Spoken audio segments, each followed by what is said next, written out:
Männer, es war ein langer Krieg. Ihr habt tapfer und stolz für euer Vaterland gekämpft. Seid eine besondere Truppe, die ineinander... Hey everyone, this is Hydra Hut. This is Batman: Sins of the Father. So, this last Wednesday, everybody was talking about how great Batman 41 was, so I was looking for that. The only Batman that they had was this one, and I would have just assumed that they had all of the ones that came out. So it's like, okay, maybe this is it, and it's just not obviously called 41. Clearly, it's not Batman 41. This is Sins of the Father.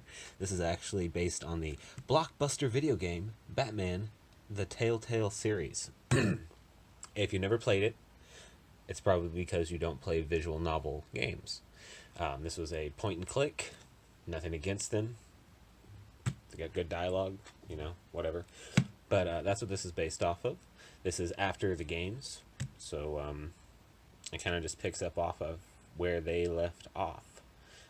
This is by Christos, Gage, and Raffaele Ienco. If you actually watch my videos, I did Postal Mark. The art on that was by Raffaele Ienco as well. On that, I mentioned that he was kind of utilitarian, very workmanlike.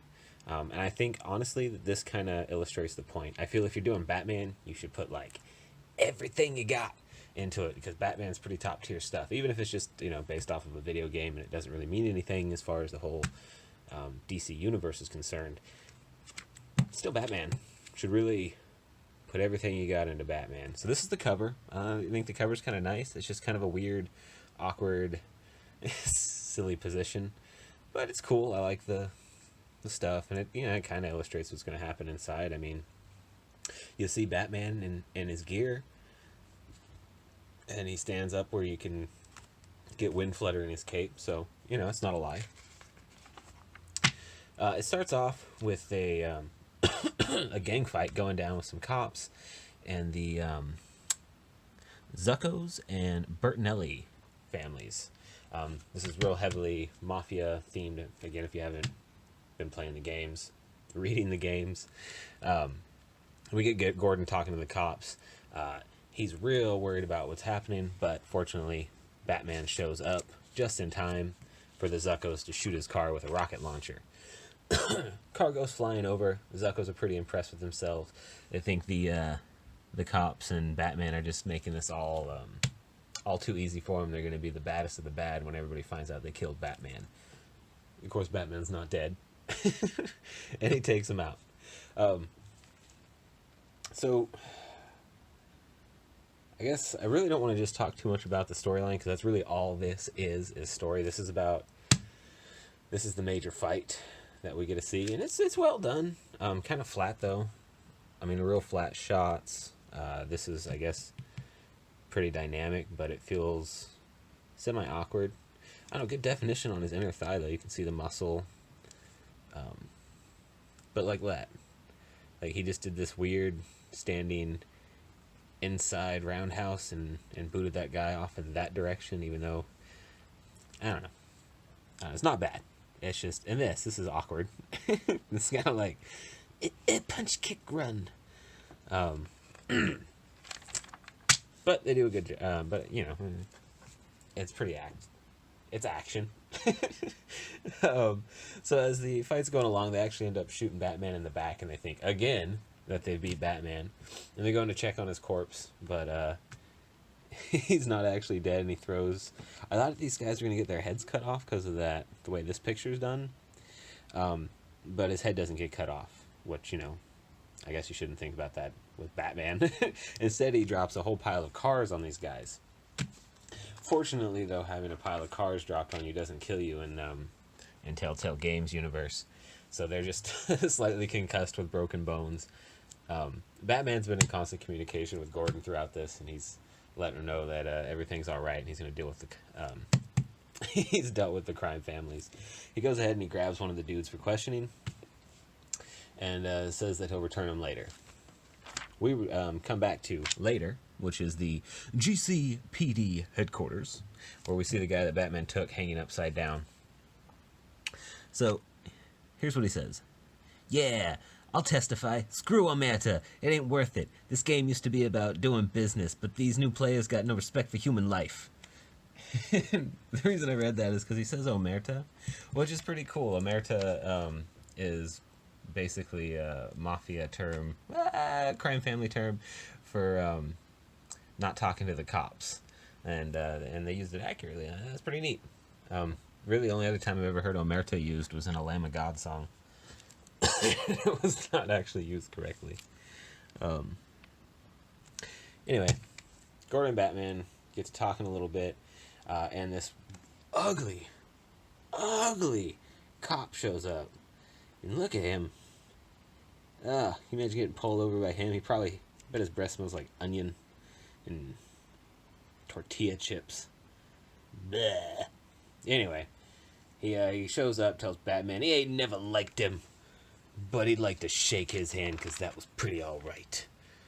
And then as he's walking off, Gordon's like, dang, you got him on your side? Now the whole precinct's gonna be following for you. And then he turns around and Batman's gone, and he's like, oh, it's like being married again. That's about the most humorous thing that happens. Christos Gage can certainly write in the fact that he can put out a shitload of dialogue.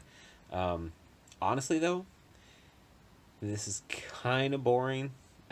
If you played the games, then you'll probably like it, because you'll understand what's going on, and you won't be bothered by all the dialogue. It would be nice if Raffaele put a little bit more effort into his artwork, so that you had a little bit more to, when you got tired of the lengthy bajillion things everybody had to say, you could kind of enjoy some of the background, instead of like a really ugly Bruce Banner, a kind of cool, kind of basic Batcave. I don't know. He should have put a little bit more time into this, I think. It's Batman. So, let's talk about DC's ads. Their use of double spread ads really kind of bugged me at first, but compared to Marvel and a lot of the indie guys, some of the indie guys, I actually kind of like this. Usually the double spreads are just their stuff, and for the most part, they don't put nearly as many ads in their comics as everybody else, and they keep a lot of the really store-related ones at the back where they belong. So after the whole kerfuffle, Bruce has to go to a party and woo his investors because Wayne Enterprises is on the rocks, and they need money. They're hurting for it. Pretty boring, but we get this Cecilia Horton girl shows up, and he put some time into her. She's pretty cute for being a kind of a bitch, but she serves Bruce with a warrant. They're gonna get sued because his dad and his mom were evil people, and they are the reason why there's all these Arkham Asylum people. And if you didn't play the games, you're not going to understand what's going on here. They kind of explain it, but a lot happened, so they really can't tell you everything. And they don't reference which game these parts are really referring to or anything. But they also don't give you open-ended references well, back when this... actually, I can't give a good example.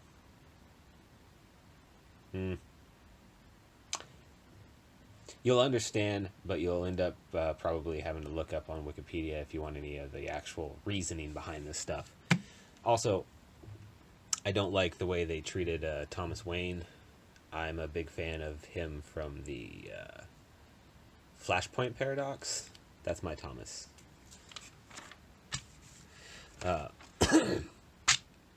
During the party, of course, somebody ends up attacking Wayne Manor. And just unloading on everybody there. They kill this... Bruce invited a whole bunch of people that worked at the asylum where his dad and his mom were running, and converting all these people, and he tries to, like, he just wants to learn about his dad and his mom. But this guy's like, no, him and the other 1% is just going to pin this on us and throw us all in jail. And then he gets shot. And, he's the only one that gets shot. And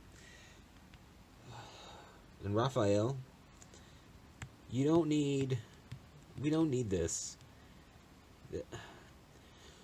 Oh my God, they're shooting at the Red Manor. It's gross.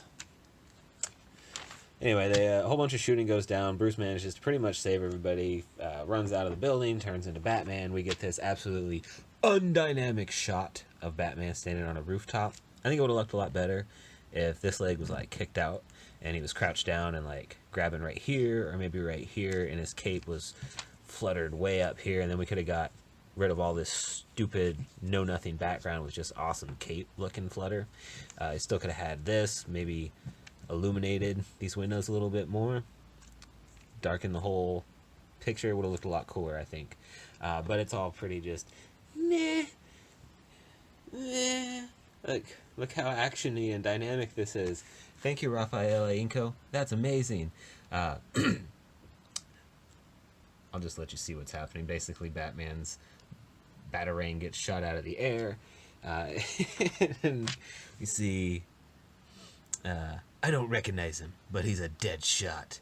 Could that be foreshadowing as to who this is? I don't know. The guy gets away, and that's about the end of it.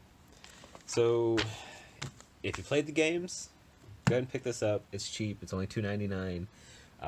It's kind of only, I don't know. If you like the games, then go ahead and get this. It's some story that'll give you something to read, and you might enjoy it. And for $3, it's not much. If you didn't read the games, I probably wouldn't waste my time with it, because it's kind of boring, and the art isn't super dynamic. But, you know, to each their own. Maybe you'll love it. It is Batman. Hail Hydra, baby.